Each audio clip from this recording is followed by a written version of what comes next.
സംസ്ഥാന സ്കൂൾ കലോത്സവത്തിൽ ഇംഗ്ലീഷ് പദ്യം ചൊല്ലലിൽ എ ഗ്രേഡ് ലഭിച്ച കോഴിക്കോട് നിന്നുള്ള മിടുക്കിയെ പരിചയപ്പെടാം. പദ്യം ചൊല്ലൽ മാത്രമല്ല, ശാസ്ത്രമേളയിലടക്കം പുരസ്കാരം വാഴിക്കൂട്ടിയിട്ടുണ്ട് ഈ മിടുക്കി.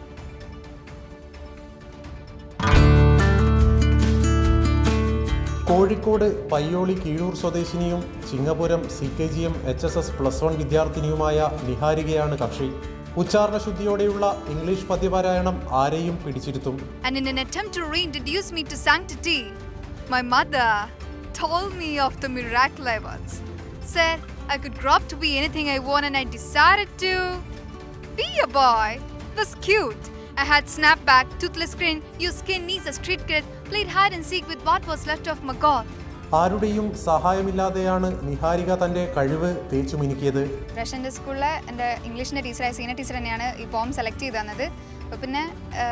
പിന്നെ സ്വന്തം ടീച്ചറും സഹായിച്ചു, പിന്നെ സ്വന്തം ട്രൈ ചെയ്ത് പഠിച്ചു. നിഹാരികയ്ക്ക് പിന്തുണയുമായി അധ്യാപകൻ രജീഷും ഒപ്പമുണ്ട്. സാധാരണ പൊതുവിദ്യാലയത്തിൽ പഠിച്ച് വളർന്ന ഒരു കുട്ടി ഇത്തരത്തിലുള്ള ഒരു ഇംഗ്ലീഷ് പോയത്തിൽ കഴിവ് തെളിയിക്കുക എന്ന് പറയുന്നത് ഒരു അഭിമാനം അർഹിക്കുന്ന ഒരു നേട്ടം തന്നെയായിട്ട് ഞങ്ങൾ കണക്കാക്കുകയാണ്. അടുപ്പിച്ച് 2 തവണ സംസ്ഥാന ശാസ്ത്രമേളയിൽ സയൻസ് ക്വിസിൽ എ ഗ്രേഡ് നേടിയതു മാത്രമല്ല, വാർത്താ വായന മത്സരത്തിൽ സംസ്ഥാന തലത്തിലേക്ക് 1 തവണ മത്സരിച്ചിട്ടുണ്ട് Niharika.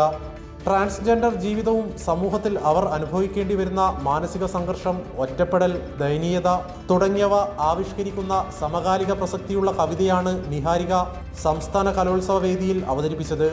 The poem I'm reciting is What It's Like to Be a Transgender by Lee Mukobe, a bold and emotional cry for identity and acceptance. ഉന്നത വിദ്യാഭ്യാസ വകുപ്പ് മന്ത്രി ഡോക്ടർ ആർ ബിന്ദുവിന്റെ അഭിനന്ദനങ്ങൾ നിഹാരികയെ തേടി എത്തി. 1ാം ക്ലാസ് മുതൽ പൊതുവിദ്യാലയത്തിലാണ് നിഹാരിക പഠിക്കുന്നത്. കൈരളി ന്യൂസ്, കോഴിക്കോട്.